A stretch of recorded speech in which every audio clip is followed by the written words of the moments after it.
Welcome, everyone. Just like our podcast before, I wanted to create another podcast for Star Wars, which is definitely a big game on my channel. So, Fathers of Tabletop is proud to bring you our series, Song of the Holocron. Joining me today is Archie Parks from the channel Archie Duelist. How's it going, Archie? Rocking it, man. So excited to talk Star Wars. Awesome. Well, okay, so first off, you started off as a player in the Star Wars game. Did you find it very approachable when you first started? You talking about the Fantasy Flight system? Yep. Or just Star Wars role-playing in general? Well, the Fantasy Flight system, I loved it. I wouldn't exactly describe it as approachable, but the thing that makes it super approachable is Star Wars. Because you know, everybody knows at least something about Star Wars. Right. Like, if nothing else, you know, oh my gosh, Darth Vader is Luke's daddy or something. You've heard something about it. Now, let's also shade light on the fact that you have been recently GMing. Like, you haven't been a GM for very long. How's that going for you? I'm overly critical on myself, so it's hard for me to say objectively.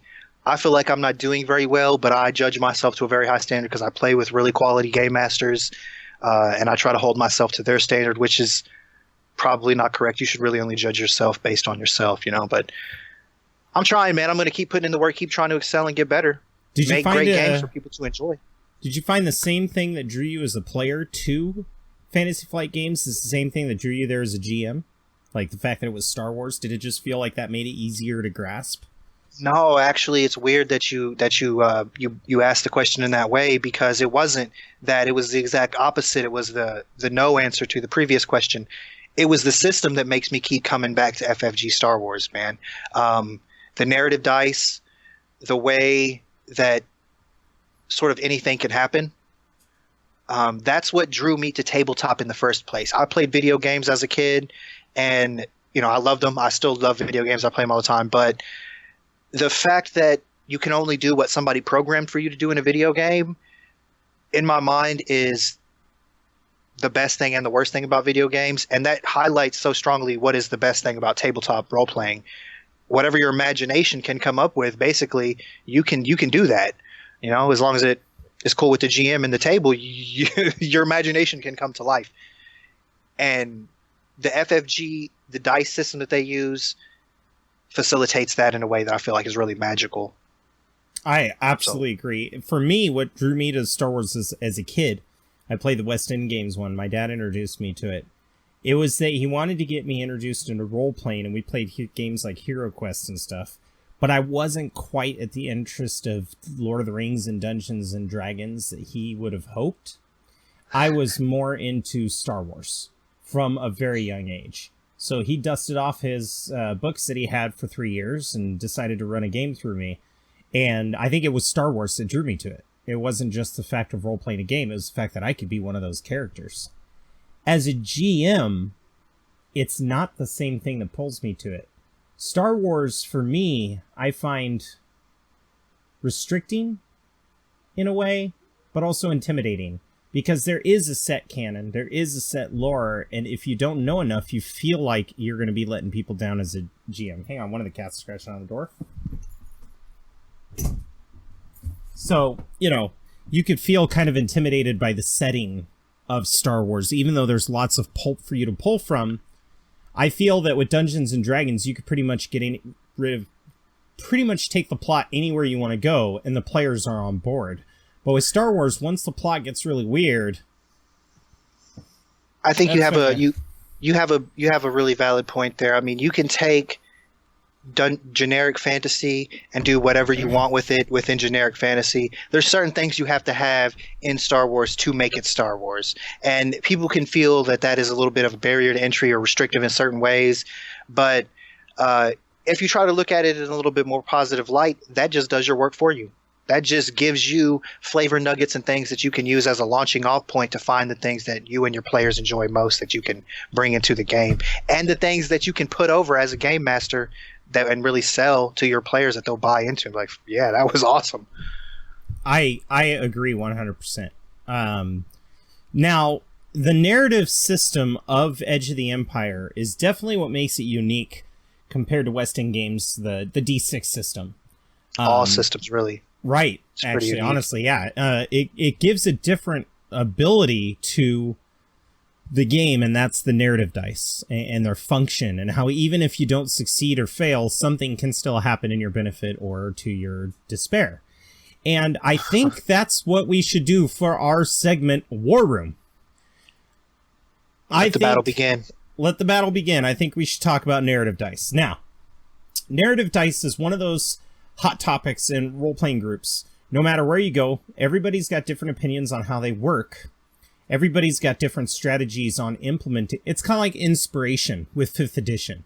Some DMs that you watch are on the ball with rewarding and spending inspiration, right? Mm-hmm. And then some GMs don't have it at all, or some GMs just don't reward it when they should. They struggle with when to apply it. Right. GMs have a lot on their plate. It's hard to fault Exactly. What I love about the narrative system is you get that inspiration or that advantage where you can control the narrative a little bit or get an advantage over the enemy, hence the term advantage. But the system is entirely handled by mechanics and not really up to the GM at all. He doesn't have to maintain it. And that's what I really like about it. I think that's a really good point, man. It puts a lot of the agency in the player's hands.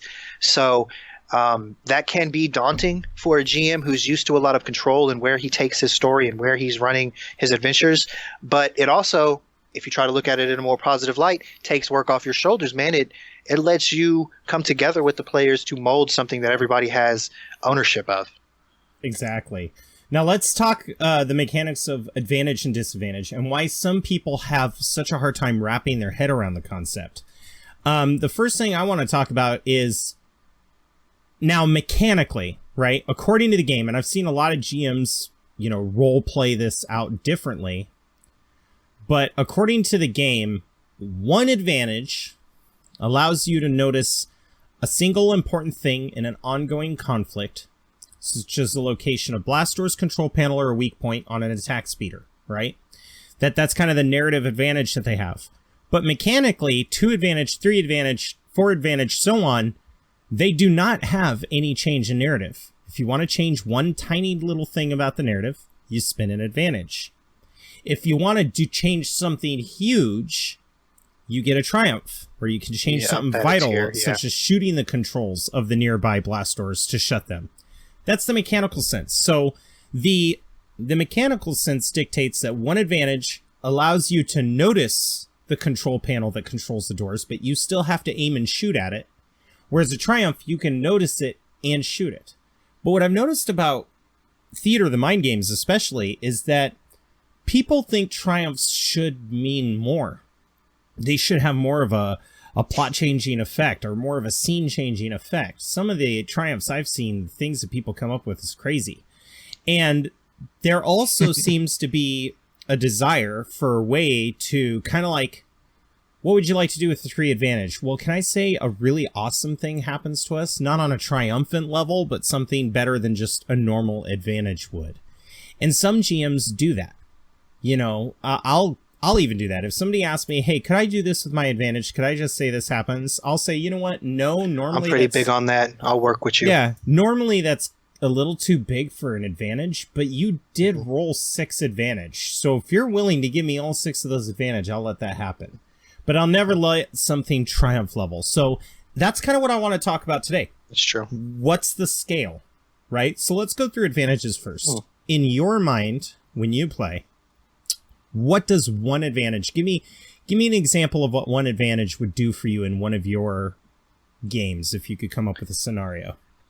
To be honest, one advantage, you're always going to see a strain or a boost. You're just going to pass a boost to a next person. That's going to be the most common use, and you can't really go wrong with it.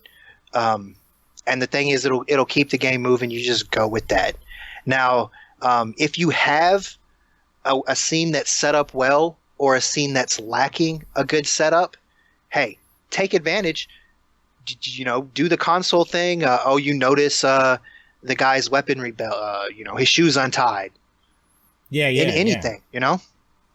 There's a plethora of things, and the main point when you're trying to inject a narrative story point is don't feel that once you speak these words, they have become canonized. You need to recognize that you're going to work with your GM to figure out what is appropriate. Like you said, you got to scale the effect appropriately to what you rolled. Well, not only one that, advantage isn't going to get you very much, right? But talk it over with your party. Like you said, you can turn something small into something big. Like you say, you noticed where the controls were. That can be made something big later. It's something small now. Now, let's talk about that too. You said talk it over with GM. I think also people should talk their advantages over with the party. Like, hey, I'm thinking about doing this. What do you guys think? Definitely bring them into it, because then you'll get players who are like, yeah, you got an advantage. Okay, what can we do? And all of a sudden, everybody's collectively becoming on the same page. When I allow my players, even in the recorded games that you guys have seen in my campaigns, when I allow them talk about what they're doing, all I keep in mind is that I will remind them, okay, well, you got to go because, this is only a moment of time.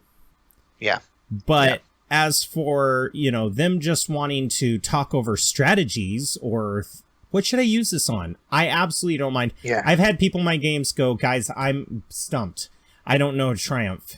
And if nobody in the group can come with the triumph, I'll step in and I'll say, well, I have an idea. If you guys don't want to do anything of yours, throw it to me and I'll give you a triumph that's worth a triumph. And it makes the game a lot easier. I'll even have players who are relatively new to the game say, James, what does one advantage give me if I want to use it to change a plot? And one thing that I've done is... Let's pose the question to you, man. What do you use one advantage for? Perfect. Noticing that a trooper has activated a shield around himself, seeing the flicker of the shield, because that could change. Well, what do I do? Where maybe you're not targeting them or not. Yeah. In a negotiations system, like one time we had a part, I think it was your crew, bargaining for buying a ship, right? And when you made one advantage and you kind of asked me, well, what can that give me? I'll be like, you notice that this guy's dressed like he's trying to look rich, but he's actually kind of poor. Or you notice this guy has lipstick around his collar, so maybe a female party member will have more sway with him. Or you smell alcohol on his breath. Yeah, that's a great tip. So, little story nugget that gives a clue to how to proceed with this individual. Story building and character building built into your role. Exactly. Pro tip. Now, let's move on to... you can also use the advantage to heal a strain, which is important. You can use one advantage to pass on a boost to the very next ally. And you can also use the advantages to activate a weapon quality or the crit rating on a weapon. So there's lots of ways to use it.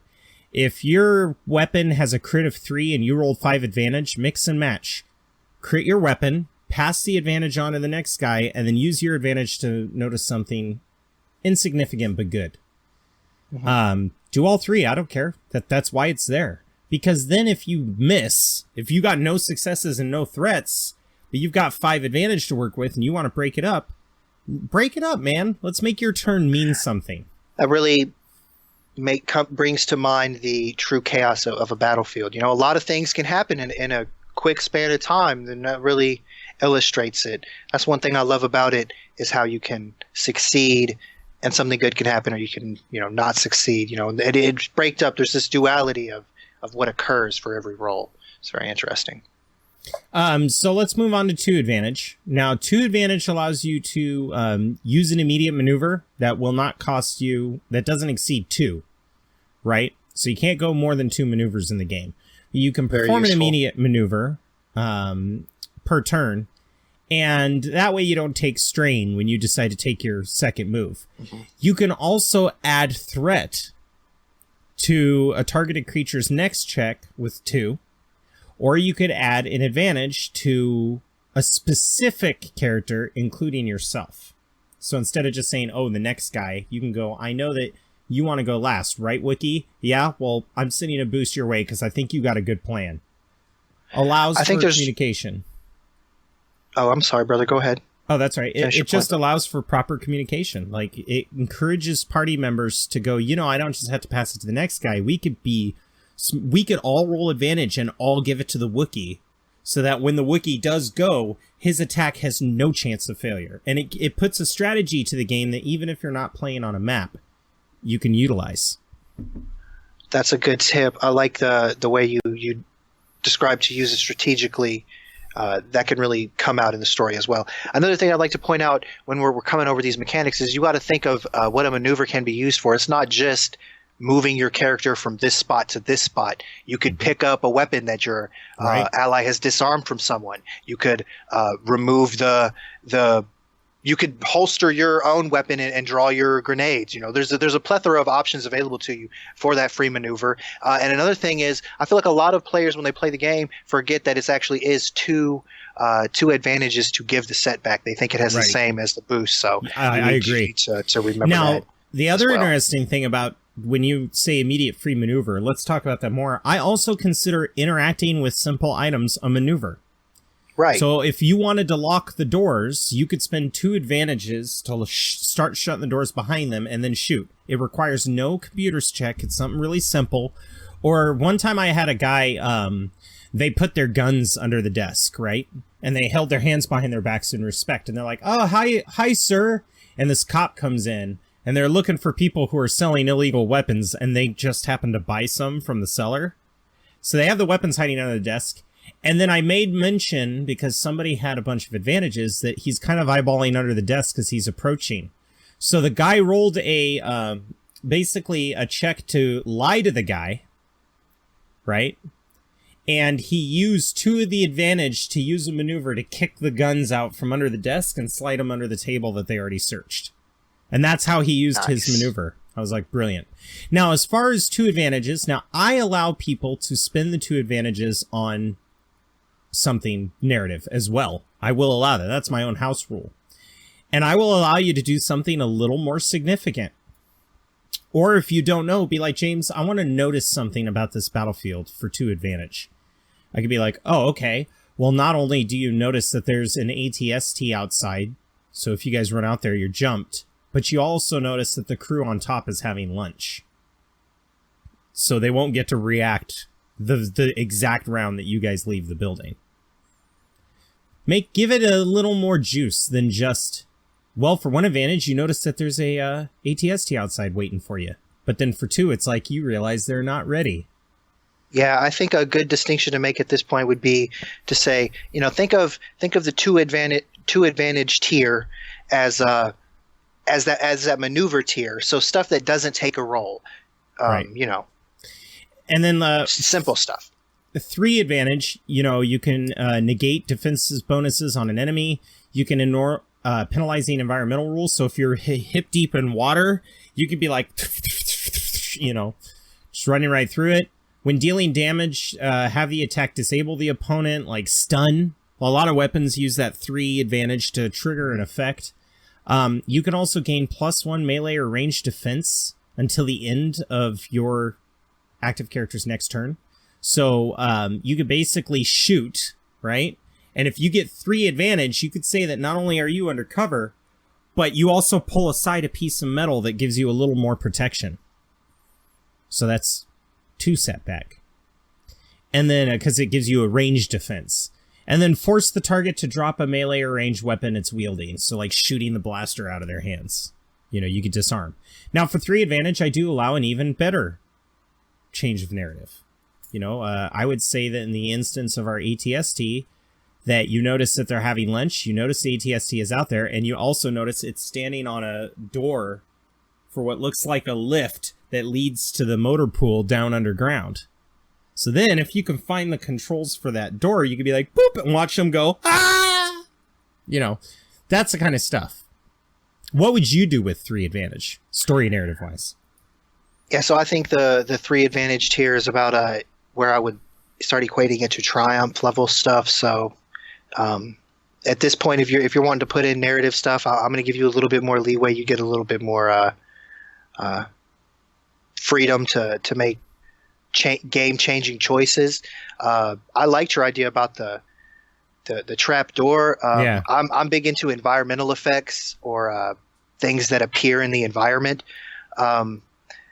Like new players, I like to interject that type of thing. That's real big on me. And so in order to keep that appropriate, you can scale the numbers that you interject. So, you know, if you just got 1, if you just have three advantages, you know, maybe one guy popped up, you know, but if you have a bunch, you know, a whole crew, maybe a ship. Yeah. And then there's triumphs, which we don't need to read everything that a triumph does because there's really not a whole lot of confusion about triumphs. People seem to understand They're what the a triumph criticals, does. yeah. Right. But anything they overestimate that. Yeah. In the example of what I would do for 3 advantage versus a triumph is in my 3 advantage example, they saw the ATST, they saw they were on brink and not paying attention, and they saw the trapdoor underneath. For a triumph, I would allow them to activate the trapdoor. Mm-hmm. Like there's a console next to you, you hit it, and it... That's what I would do as a triumph.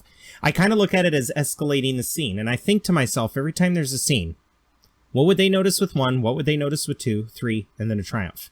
And then I have it ready to go before you guys ever roll.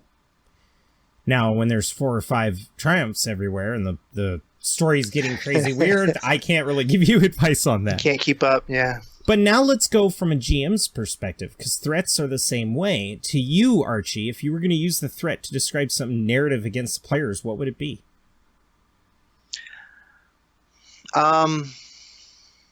I find that people always or rarely use equipment breakage, and I love to break people's cherished equipment. You know, do that with ships. Yeah, the rascal, the guy who has that very souped up weapon, and he never misses his shot. Yeah, and you know he let's always throw it takes out there those right shots. now and say like an ascension pistol. Exactly. Yeah. Well, you break that sucker, and you see him have to bring another level to his character, some more depth to his character. Does he struggle, or does he find something else that he can rely on with the same level of success that he previously had? I find it's real cool to break people's stuff. You reminded me of something, and I want you to remind me about it when we get to the 3 threat, because you're going to laugh at this. Just remind me that I have something up for the 3 threat, in case I forget. Oh, are we talking 1 threat? I guess I won't break their stuff for 1 threat. Well, I don't know. It depends. If it's like a... I'll give it a one tier of break, but it's not fully broken. You know what's awesome to do with 1 threat? The energy cell shorts out. Oh, force a reload. Yeah. You never have to reload, yeah. Guess what Force party reload, members please. never put in their equipment? Energy cells. You know, I think Grodd from Ashes to Ashes is the only guy I know who carries around extra energy cells. Well, if you remember, the reason why is because that very first fight on Tatooine, when you guys were pinned by the Imperials, he rolled a threat and I drained his energy cell and he had no refill. So he had to throw nades and scavenge around to try to find things to use. Lesson learned. He knows how I play. Character growth. Love it. Now, let's go with 2 threat. What's a good 2 threader for you? I don't know if this is completely mechanically legit, but this is the point where I like to give my enemies the free maneuver, man. And I use it for things other than moving. They don't just move their body. Sounding an alarm. Yes. 3 is the point of bringing people in, but 2 is the point of calling them in. I agree. Exactly. I agree 100%. And the way I do it is like at 1, you may notice something awesome, but still requires a roll. At 2, you may be able to do that awesome thing, and it may still require a roll, but you're going to notice something else that makes it easier. And at 3, you'll notice the thing, it'll be easier, and then I'll allow you to move toward it or activate it if it's not that big of a deal. If you're working with a computer system, I will require a triumph to do it right off the bat. Triumphs require no rolls. If you want to spend a triumph, you don't have to roll for it. Triumphs are crits. You gotta don't jack a man of his crit. Right. I think if I was going to succinctly describe the two threat tier, I would say delayed threat. Yeah, like something is coming. Yeah. Like maybe you see a Star Destroyer speck in the distance. 3 threat is it's a lot. There's a shadow over. It's ready. A despair is where you notice, not right when you notice the Star Destroyer, there's TIE bombers bombing the facility you're in. You know, that's a despair. But we'll get to that in a second. Now, the turbo laser fire's incoming. Yeah. 3 threat. There was a scene in my Dust to Dust campaign where their first mission was on Felucia, where there's some weird fungal infected people running around, kind of like in Last of Us. And he Skirb wanted to hack the system, and so far he's been nailing every single hack that he has had, right?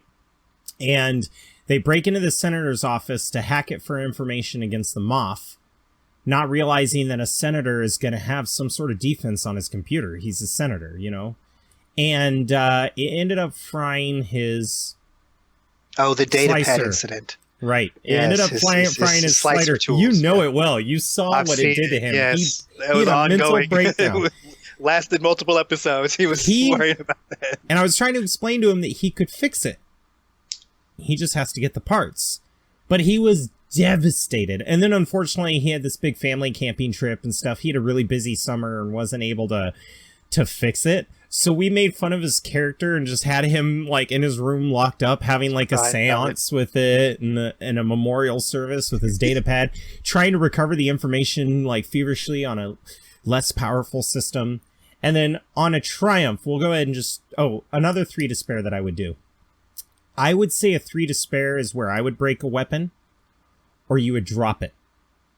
Now for a Jedi, this might not seem like that big of a deal, but it still takes the Jedi some time to get their lightsaber back. So if they're fighting and Archie goes to roll his lightsaber weapon, right, and he gets 3 threat, even if he hits me, I'm going to say that when he hits me and my character reels back, the hilt of my lightsaber hits Archie right in the nose, and his lightsaber skitters across the catwalk. Well, I think the distinction to be made is that the disarmed with the advantages and the threats makes the weapon fall to your feet. There's certain abilities and skills or abilities in the specialization trees that allow you to disarm, and that refers to the one that actually tosses it away. Oh, that's fair. So, yeah, that's fair. The one that you use 2 or 3 threats or advantages for puts it at their feet, so they have to do one maneuver to recover their weapon. But if you have the skills, you can require them to strain in order to like get their weapon back because they have to move and pick it up. And I think that's a good point that you make. Still very good because, I mean, if they can't take their maneuver, or if you force them to take a maneuver that you choose, that's controlling the battlefield. That's always good. That's true. Disarm is good, man. As a player with my advantages, I love to disarm. As a GM, I don't want to hear too much crying, but that's why I break their stuff. They cry less. Like, no, it's just broken. I would say that for a despair, that's when I usually bring in Imperial reinforcements or enemy reinforcements. And the reason why I reserve that for a despair is because those reinforcements are here to stay for the rest of the battle. It's not just going to screw you on one turn. It's going to be there as a looming despair. Another despair is if you have a ship waiting for you in orbit and they're going to come down and pick you up. I'll use the despair to have the TIE fighters come out and engage that ship from a Star Destroyer that just came in the atmosphere. So they might not be able to arrive exactly when you want them to. So for the last part of the mission, you guys are going to be on the landing pad defending the landing zone until they can arrive. Despairs I don't use to do critical. I will kill a player flat out. I'll tell you what, I will kill a player. If the stormtroopers knock your ass down and you've killed hundreds upon hundreds of stormtroopers, you are not getting a trial. Probably that mother, getting executed. He's going to order 66 you You're getting until executed. There's nothing left, right? Mm-hmm. So I don't use the despairs to bring harm to players. I will use it to booby trap their weapons. I'll say, okay, I'm going to hold on to the spare and you'll find out how, what I'm going to do with it. And then in one of the Destiny Horizon games, Yurig was like, I'm going to shoot this rocket launcher. I'm like, great. The moment you shoot it, Grakaza steps in your way, bumps the barrel, fires it into the trench, killing 3 rebels. That was my despair. Yeah, I think despairs are really great to have your players hurt their other players or people that they care about. It's really, really great. And the thing that I will say is despair is imminent, is like immediate arrival. Like they're there now. The threats are impending arrival. So right. like that's the distinction there. Like, I like that. Like you said, you have to deal with them. No, and that makes sense sure. too, because like if you roll the threat, say, you might be able to escape and not have to deal with them if you're wise. Let's say that the advantage, like they get in this gunfight and they roll a perception check to search and they get an advantage and they're like, can't really think of anything. James, do you have any ideas? I'll be like, yeah, you find a computer and you find out that they just ordered for reinforcements because the base was under attack. All right, guys, we need to hurry this up because this party's going to get kicking soon. Or you could say you hear their comm activating, right. As their helmet tumbles to the ground, you hear through their helmet, oh, their comm is going off. What was right. that? Oh, then, you've got Two threat could be that they're surrounding us. Two threat could be that not only have you seen that message, but you've also seen the response. They said, we are on our way. And then three threat is you find out that they're already in hyperspace. And then despair is, surprise, they knew you were coming the entire time, and it was a planned, like, trap. You've been baited. You've been baited to come after this secret. And one of the things I did in one of the Age of Rebellion campaigns I had is I sprung a trap on them, and I had them come out into the open because they thought they were, like, hunting down this secret plans for a military base, and then they rolled a despair. And I used the despair to say that the plans were fake. That Rebel Intel was wrong, and they basically took the bait and was totally baited. So nothing really happened as far as, a Star Destroyer showed up. Just a handful more troopers showed up, but they found out that their entire time they've been, like, shot, they're bleeding, they're tired, they're angry, they've been fighting for hours, and they find out this entire time it was a freaking bunk trap. Like, it wasn't even real. The disc is empty. Nice. Now, you want to know something that really kicked their butt? That's brutal. That didn't do it. Nope. They picked up the trap. They took the empty data pad and went back to Mon Mothma and said, there's nothing on it. So when her and her techs were analyzing it, they found out there was a tracking beacon. I was about to say, they led them right to Mon Mothma. So my despair ended up cultivating. Spies, my despair ended up cultivating to like 5 despair by the time it was all said and done. And they had that thing for weeks. They were on like a 4-day journey in hyperspace where they played ping pong and they like role played their characters like being competitive and stuff. Meanwhile, this tracking beacon is just sitting on the desk like beep beep beep. Hilarious. Well, right the Rebel base, man. Yep. I think we did a really good job for this first part. This will be the first part of War Room where we're talking about advantages and disadvantages. But Archie, why don't you come up? What question can we ask our group? Let's get some feedback from our people on the FFG Star Wars game. I want to know. Let's hear from y'all. You know, what is the thing you really can't wrap your brain around? What is the thing that you really need some clarification, some illumination on? Yeah, absolutely. Is there a rule that just rubs you the wrong way, or an aspect of the game that you just can't wrap your head around? And I can tell you what we'll do is we'll collect all the answers on Facebook and we'll talk about it next time on War Room. And what I'll do is I'll give you the mechanical way to solve the problem, and then I'll tell you whether or not I even do the mechanical way. Maybe I have a house rules way of dealing with it. Like when ships blow up. You know, stuff like that. Yeah, put that down on the Facebook page. But for now, we're going to transition to our next segment.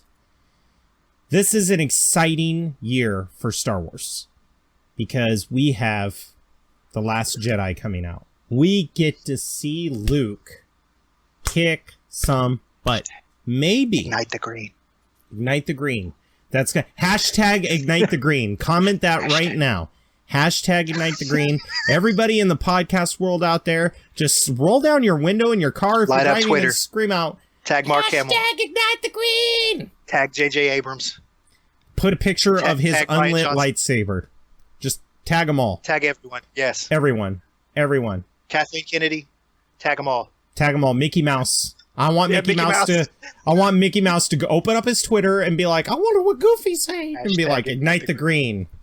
So, now we got to be careful with that. Because some people in the LucasArts world would be like, heck yeah, man. Y'all do not blow up Kathleen Kennedy on our account, okay? Get me in trouble. They're like, let's ignite the green, man. No, all right, so... She has better things to do than talk to y'all about it. That's true. Sorry. So let's get down to the latest trailers, right? So the latest trailers have been amazing. We get to see more of Luke off the island, although very cryptic. But what was the one thing that amazed you about the new trailers? What are you most excited for? I'll be cheesy real quick, man. I dropped a tear when that little porg was like, I was like, oh, look how cute he is. But no, man, I'm not gonna lie. That's what it was, man. I was like, "Oh, you're so cute." But no, the thing for me is to see Luke. I want to know what's up with Luke. That was the whole MacGuffin of last movie was what's up with Luke. Now they're gonna tell me, and if they don't tell me, I'll cry. So please tell me. He'll look at a porg and he'll just be like, all right, now canon in my universe for Fantasy Flight games, porg are a delicacy of Trandoshans. I just cannot think of a creature more terrifying that could devour porg. Yeah, like, 1,000 points. Yeah, exactly. It's like Kessel fried porg. You just go to your nearest Kessel fried porg and get a bucket, and there's just a bunch of bird feet sticking out the top. Well, to plug fellow Star Wars internet people, Hyper RPG does a show called Pencils and Parsecs, and they have canonized or in their canon, porgs are an invasive species, so they breed like what is the Tribbles. 80s monster? Tribbles are the things you can't feed after dark. Gremlins. Yeah, they breed like gremlins. That's a porg. Oh my God, Archie, what are you doing to me? I'm having Furby flashbacks, man. Yeah. I got Furbies when those things first came out. I had the Yoda Furby right around the time that freaking the Phantom Menace came out, and it would wake up in the middle of the night and be like, hungry I am. I have never thrown a pillow so fast that Yoda could not do shit. He got beamed off the shelf. I love Yoda, but not when I'm deep in sleep. Yeah, I don't need Yoda telling me, and then I gotta stick my finger in his mouth and push the red tongue, and he's like, yum. And then once I remove my finger, go, how you get so big eating food like? And I'm like, you motherfucker, I just want to sleep. And that's because I didn't know how to use my Furby. That's not really a problem with the toy, but no, that's cool. Like they're an invasive. They look issues cute, for you, brother. they look. Yeah, I need to go see a therapist. I go in front of the Jedi Council, and I'll be like, a master you will never triggered become. By Yoda. You're afraid of Furbies. All I can sense his rage in him as he sees Yoda's little green ass. It's like Water Boy. I just look down at the ground sad, but then when I look up, I just see freaking Mace with Yoda's head, and he's like, Furbies rock. They really, really rock. That's how the Jedi Order comes down. We call that Order 12, because I didn't wait till 66. I just, problem solved. What about you, man? Back on track. What the heck are you most looking forward to about the new film, man? Snoke, the fact that we saw him in his gold member clothes, like I'm still half expecting him to peel off some skin and eat it. Like, it's kind of weird. But seeing his guard looks like they will just F up anyone who tries to screw with him, right? And then I think the other thing that I'm really excited about has got to be just his demeanor, his voice, his words. He doesn't seem as arrogant as the Emperor. In that regard, I think he's a little more vulnerable. But what I think makes him intimidating as hell is he is more cautious. You know what I mean? He's not like going on the holodeck being like, he's not playing senator. No, and he's not playing dictator. Not only is he the puppet behind the scenes, but it seemed like when the Emperor was in charge, everybody feared Vader because they feared the Emperor. If Vader was bad, the Emperor was 10 times worse. You know what I mean? But as far as Kylo Ren goes, no one knows about Snoke. No one. Except for those close to him in the First Order.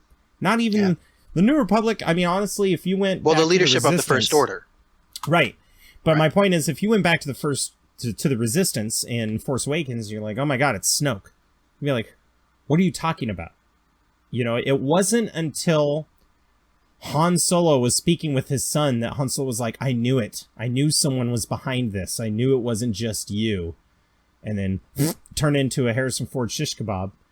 But the thing is that Snoke is being careful, and this is his big reveal at the same time that we're going to have Luke's big reveal. And really, we don't know anything about Luke anymore. We don't know what kind of person he is. I mean, we have some clues from the canon novel. That's true, and there's no Mark clues Hamill's, on Snoke. I'll give you that. Mark Hamill's repeated disappointing tweets about how he did not agree with the way Luke turned out kind of makes me nervous, but also more excited. It means that Luke is not going to be like I thought he was. I'm going to hold my reservations on that, those comments. I I feel like I have an idea the direction that he was trepidatious about, but I feel like it could work. And I'm going to just put my faith in Ryan Johnson to pull it off, especially given the fact that they gave him this new trilogy. Yeah. Hands down. Hands down. That shows a lot of trust. I'm really excited about... See, I'm not as excited about Rey's involvement as I thought. To me, it seems like in the trailer that Rey is being tugged on by... I feel like you're going to be disappointed, brother. I feel like you're expecting a lot more Snoke, and you don't care about Rey. You're going to get a lot of Rey and not a lot of Snoke. No, it's not so much that. That's not what I'm expecting. It's that they've been very secretive about her character development. You know what I mean? Like, we don't know... You mean the source of her power? Is that what you're referring to? Right, well, the only glimpses that we've seen with her is training with Luke. You know, we've had flashes of that. Luke reprimanding her in a rain. We had a flash of that. And her hovering in the air, screaming as Snoke is doing something to her. But what we haven't seen is we haven't seen her in action. And that's what kind of excites me. They did a very good job at not really showing her do badass stuff, so that I think when we go into the theater, we're going to have the mindset of she's a victim. She's being torn in many different directions. And then they're going to rip the mask off of our eyes when she... Like, that was weird. It sounds like she's juggling turkeys. That was supposed to be a fast lightsaber noise. But... I got you. You know, to me, I think that that's really cool, because they're keeping the surprise. Whereas with Luke, I don't think that there was really a surprise to be had in Empire Strikes Back as far as Luke's character goes. Luke behaved the way that we expected Luke to behave based off the first movie. It wasn't until the third movie that we saw that transformation. You know what I mean? Where Luke changed. I think Rey's going to be the one that stays how we expect her to be. I think she's going to still be angry and confused and trying to figure it out and feeling lost and alone, like nobody really gets her and wants to be a part of her team. I feel like that's going to be her arc. Is she's just trying to find somebody who actually cares for her, because Luke is unable to do so. I feel like that's the problem that Mark Hamill has. He's like, well, you know, I'm a Jedi Master. I should be able to empathize with this young lady. But the arc that they're going for his character is that he shut it off. He's not having it. Yeah, and that kind of... that's where they're going with it. It catches me by surprise, too, because Luke has always been, in my mind, kind of a selfish character. The reason why I call his actions selfish, and maybe that's not the right word, maybe revolutionary is a better word, is because it seems to me like the whole Jedi training is, here's the tool, it's the Force, right? Use it well. But the Force is scary. Like, there's a dark side to it, and you got to be careful. And because of that, it almost seems like the Jedi focused on putting a handicap on themselves to not give into the Force 100%. Like, let the Force flow through you, but don't let it take over you. Was almost like their mantra, right? And Luke was one of those people that when the Force spoke to him, he was like when he shot at the Death Star, when he left to go save his friends, you know, it was like the Force was calling to him, be it dark side or not. And he was like, I must go to it. And he disregarded like centuries of Jedi training where it's like, sit down and meditate. You're not using your brain. Control this. Don't control. That's the key, man. And that's why the Jedi and the Sith are viewed as the same thing in the galaxy, because they both seek to control. Right. Just in different ways. Luke was always open to the Force, like with arms. Well, and he always gave into it. He let the flow, he let the Force guide him in the same way that Qui-Gon Jinn did. Right. He wasn't bound by precepts and dogma. He did what the Force showed him. He followed the path that the Force put before him. And honestly, he made the best choices that he could in the situations that he was put in. He was the prophecy. That's what Luke does. Yeah, absolutely. I think the biggest thing, too, is he was the prophecy. You know, he was the one that brought balance to the Force. It was him. I mean, people could argue, no, it was Anakin, because Anakin's the one that chucked the Emperor down the power core and finally ended the conflict. But it was Luke's decision not to kill his father. That one act of... Because if you remember, Darth Vader was about to murder him and go after his sister, right? He goes, fine, if you won't join, I'm going to kill you and I'm going to go after your sister. But that one moment when Luke showed him mercy and the Emperor's like, you failed! And he's like, Dad, help me! What made Anakin go from wanting to murder his son and go for his sister to all of a sudden he can't take it anymore and huck the Emperor off? And I think it was that moment of mercy that Luke showed him, that despite all the wrong he had done, I think that was when Darth Vader's like, he's right, there is good in me. I could do something. This is the time for action. So you could argue that Luke brought balance to the Force. Let me bring this... Mm-hmm. Go ahead. No, you were finna... The whole point to what I'm saying is, if you look at his behaviors, it kind of makes sense why in The Force Awakens he finally went, you know what? Every time I let the Force guide me, every time I go blindly where it leads me, it leads to pain and suffering. And which is why he's on an island and he's shut off the Force. He's just completely in seclusion, and he's just not... Like, it's almost like he's afraid of using the Force. Okay, viewing audience... the Jarl of Goats has not read the new canon novel, Luke Skywalker Stories of a Jedi, or whatever it is, the new one that just came out. What he just described is what's in the book. That's what happened. That's what happened to Luke. That's what happened to him. I never even told him. I read the book. That's what happened. He kept going to places. What? And are you serious? That's I'm not what kidding. happened to him? That's why he went into hiding?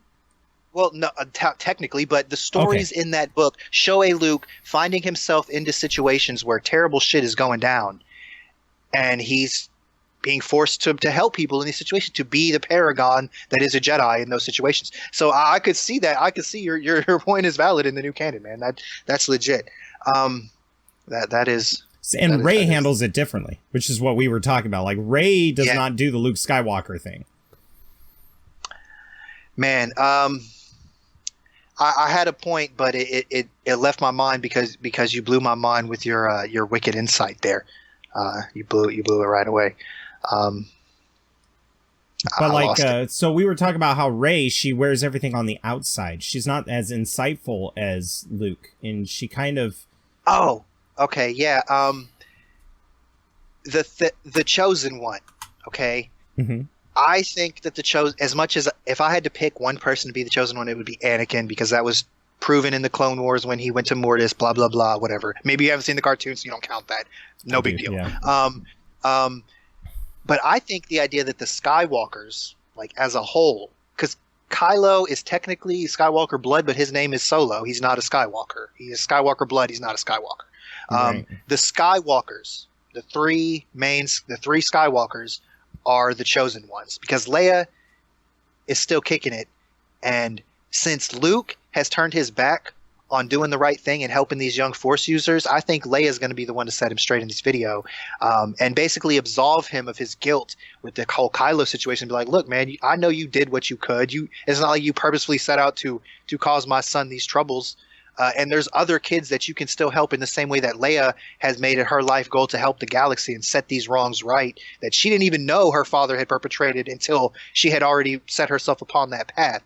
And I think she has the strength to put Luke back where he needs to be at. I don't think Rey's going to be able to do it. I think Rey's too conflicted. I think you're right, because Leia's always been like that. You know, she's on point. She has it on lock, under control. She's when wise, Han Solo was taken, well-trained, disciplined. Right. When Han Solo was taken, Luke blamed himself. They only did that to get to me. That's exactly what he did. And in the end of that movie, was pissed at Han for getting him into some bullshit. She knew where the fault was at. Well, she was pissed at Han, but she also learned, if you remember, that Lando told Chewie and Leia when they were escaping that it was never about Han. They're testing it on him to use it on Luke. And if Han gives up and just lets them do it, it might spare Luke. It's a trap. That's what she realized. So when Luke's blaming himself because it's a trap, you see Leia at the end of the movie set aside her own grief that Han is gone and still is really optimistic. She's got her arms draped around Luke. He's in the blanket. And she's like, we're going to get him back. Don't worry. She's very much the pillar in that. And I think that's a good ideal to show you that you're right, man. She's probably going to be the one to go, Luke, we've been through these problems before. But I think you might be surprised. I do also have a theory. I think Han Solo dying might be her breaking point. She's done. And Luke has to be there for her. Which is not a position he's put in a lot. Maybe that could be the thing he was surprised about, and that was weird, with how there are two broken characters you know, trying to survive without their homie Han. Well, there was a lot that hit Luke right off the bat. Huh? Who's this girl? How did she find me? That means she activated the secret plans in R2-D2, which means something bad has happened. Oh my god, is that my lightsaber I lost on Bespin? Holy shit, it's Millennium Falcon and Chewie. Wait a minute, where's Han Solo? Where's Han? All at once, he's like, oh my god. Yeah. So his little time in seclusion did not prevent the bad stuff from happening.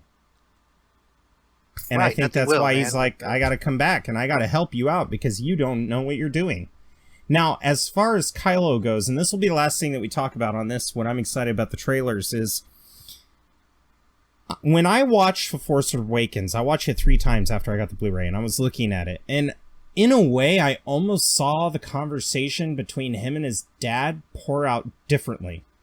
Like, if you watch it, and you just watch it how things are said and why things are said, I think a scene like that is done on purpose. And the way that very carefully scripted. The way that Han handles the hilt right before he gets stabbed, it actually looks like Han's the one guiding it towards him. So it's almost like if you read in between the lines, what I kind of get from it is Kylo sees his dad and has a moment of, Daddy, help me. Right? He has that look on his face, tears welling up in the bottom of his eyes of a child being like, I don't know what to do. And he's saying, you don't understand. He's telling me to do this. You know, help me. And then Han Solo goes, I will. And grabs the lightsaber and there is no struggle. Han Solo's not pushing it away, right?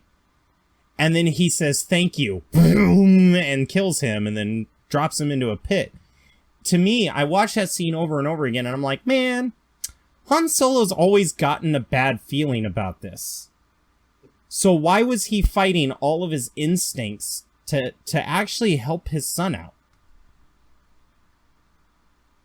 Well, dude, his instincts were out the window when he walked on the rail on the exactly. walk with no railing. Like that was out the window. So are you of the school of thought that Han ignited the lightsaber? Is that what you're trying to imply? I'm under the school of thought that in that conversation, it was conveyed that Kylo didn't want to, but he had to. Oh yeah, for sure. And that Han Solo said, I understand. And he said, thank you for understanding, and killed his dad. I don't think Han pushed the hilt. I think Han was trying to take the lightsaber away from him. Well, I think that he was probably trying to take the lightsaber away from him. That's true. That's what I got from it. If my son had a gun, I would try to take it from his hands and be like, let me get that from you. But when your son is being possessed by a demon, let's put it in world terms, that will probably torment, punish, or kill him for not doing what he's supposed to, you know, from a dad, it's like, you know, what do I do? Also, right after that, he puts his hand on his son's cheek like, I still love you, and then fucking fell to his death, you know? Spoilers for The Force Awakens, y'all. Oh, man, it has been 2 years. Go to a movie, goddammit. Go to freaking Walmart and buy it for $10. So I should have spoilered the shit out of that. Now, Kylo is an interesting character, too, because it almost seems like he was so lost when he was fighting Rey on the surface that almost like before he's always like, Snoke wants me to do this. I'm mad. But he still was collected enough to like do what Snoke wanted.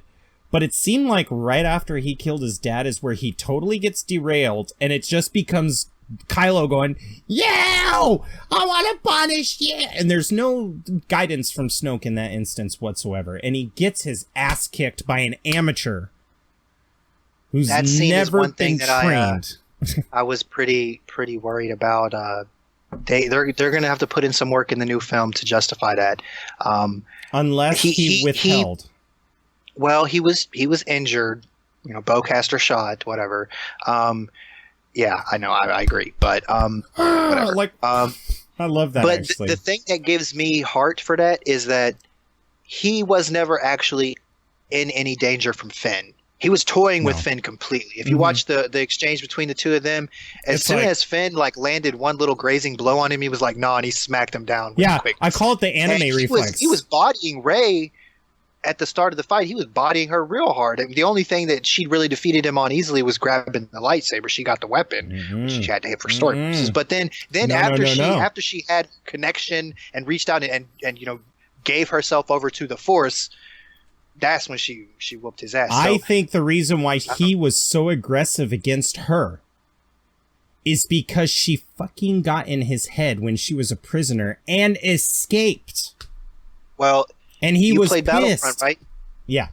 Did you play multiplayer? Yes. Did you look at Rey's power set in the game? Did you see I honestly haven't gotten to play Rey yet. She makes people wander around. Everyone. She just mind controls them all, and they're just like, oh, what's going on? And they just wander around. So her mind control powers are like really, really strong. It would not surprise me in the least that when she connected with the Force, she was innately using Form 7, Juyo or Vapad, the form where you Dune Mosh tactic, where you set your opponent ill at ease like Vader does with his comments, the way he says shit to you that you're like, oh, fuck you, and you get all upset. She does it just naturally, just with her mind and just through the Force. I feel like that's she kind of reminds me of Yoda. Yoda, in my mind, was like... She's a Mace Windu. Yeah, to me, man. yeah, but I mean, as far as her mind games go, if you watch all of the Clone Wars and you read all the books, Yoda's like that Jewish mother of the group. Like that one-line quip where Yoda will just drop some wisdom like, you don't have a husband and you're single, and then just looks out the window and they're all like, oh, geez, Yoda. Oh, Baba. Yeah. Right, yeah. It almost seems like she has a Yoda-like ability where she knows how people think, and she knows how to use that against them. I mean, come on, look at the game that Yoda played with Luke when Luke first crash landed. Luke is panicking, he's crash landed, he's upset. And he got wrecked. And Yoda was like, I'm an old man. And then like... And Luke didn't get it, oblivious. Like, come on, how funny is that, knowing Yoda's 900 years old, and he just got in a huge fight with the Emperor, spinning around, sprawling around and stuff, and he's crawling on his hands and knees and digging through eating his food and shit, and fucking with Luke the entire time, right? Until Obi-Wan had to step in and be like, dude, chill, Yoda. Please help him. He's really good. You need to help him. Stop fucking with him. And Yoda's trolling like, the kid. And then he's like, wait, you're Yoda? And then Yoda's like, see, I can't trade you. You didn't even know I was Yoda, you dipshit. Like, I know that wasn't actually lines, but that was kind of how it played out. I see that a lot in Rey. Like, Rey, when she connects with Finn, like the bantering back and forth, but also, it seems like they were always against each other, and then when Finn got wounded, she was devastated. And that connection of where she went from bitter rivals always slapping each other to best friends, and she's crushed that he's dying, where did that come from? And I think he it's because... came and saved her on Starkiller Base. I do believe that. That hug... Yeah, right. that was a heartfelt hug. It almost seems like she just stopped fucking with him after that point. That's what it seems like to me. She's like, all right, I'm done. You mean for the new movie when she burnt out? No, like, she's like, she got him tucked into the back of the tank. She's like, okay, good luck, man. Well, no, I meant more like it was just weird that they hug and stuff like that. And instead of bantering about decision-making processes and stuff throughout the rest of the movie, it seems like the bantering ended there in Force Awakens when they hugged. There were some cutscenes. Them on a speeder bike coming back to help Han. That was a cutscene in the deleted scenes on the disc, I think. Yeah. They probably had a little bit of that character building. But I'm sorry, what, brother? It was just weird how she went from being mentally manipulative against him to, all right, you're cool with me, which tells me that it was an act for her, and she's so used to that on her planet that she grew up on, where she had to mentally swindle people to get by and know how they think and know how to work around them. That's where I disagree with you, man. I think she does it innately, naturally. She doesn't even know that she's doing it. She just does it. It just happens. No, actually, I will agree with that. I don't think it's an intentional thing, right? Yeah, no, exactly. Because she isn't trained. Remember, she's not trained.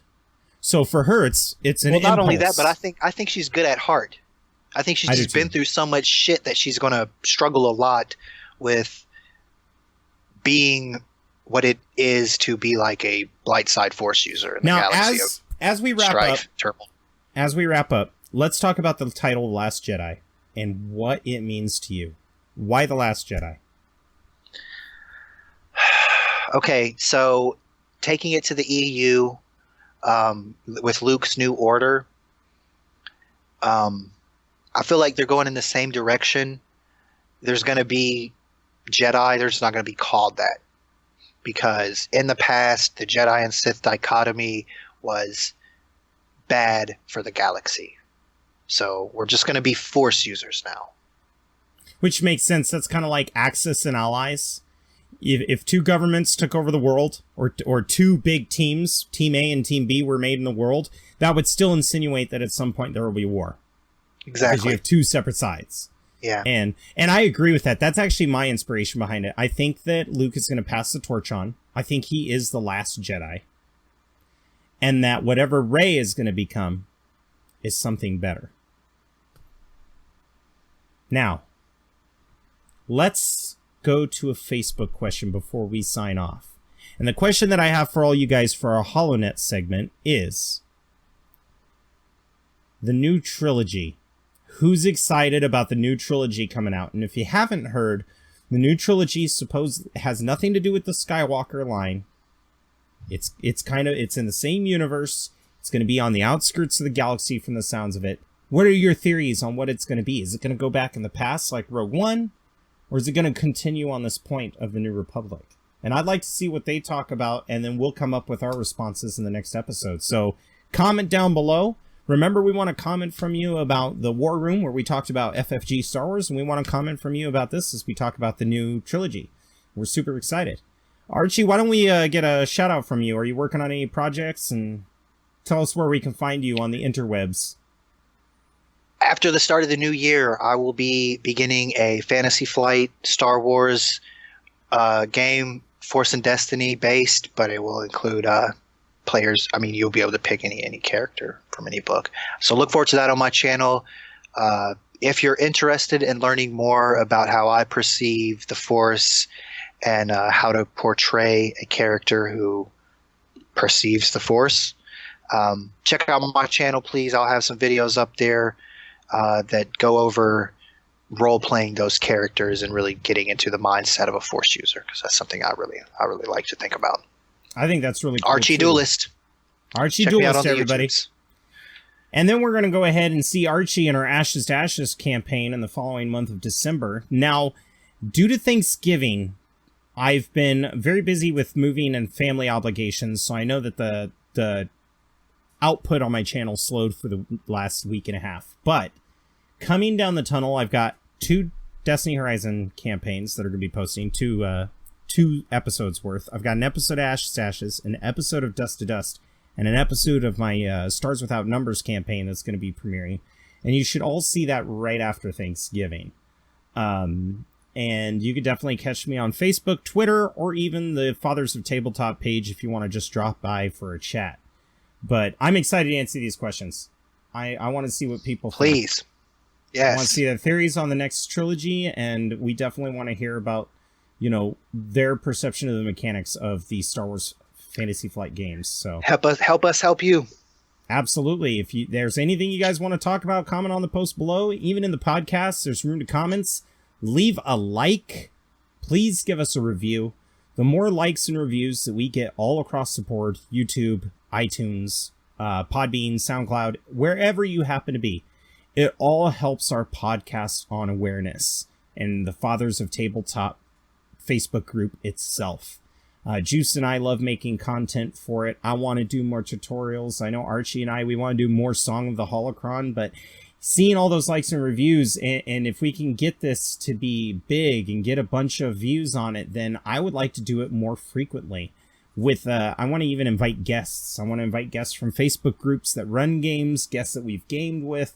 Archie is actually working on a really awesome thing called the Archives, which is a segment that we will be doing in future episodes where we talk about lore in Star Wars, so that in your tabletop RPG game, you've got something to talk about.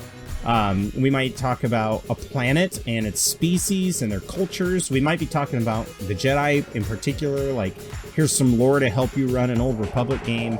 Anything that we can come up with, there'll definitely be time for that in the future as well. But until next time, we will see you later. This is Jarl of Goat signing off, and my co-host Archie. And we will see you the next time. Bye-bye.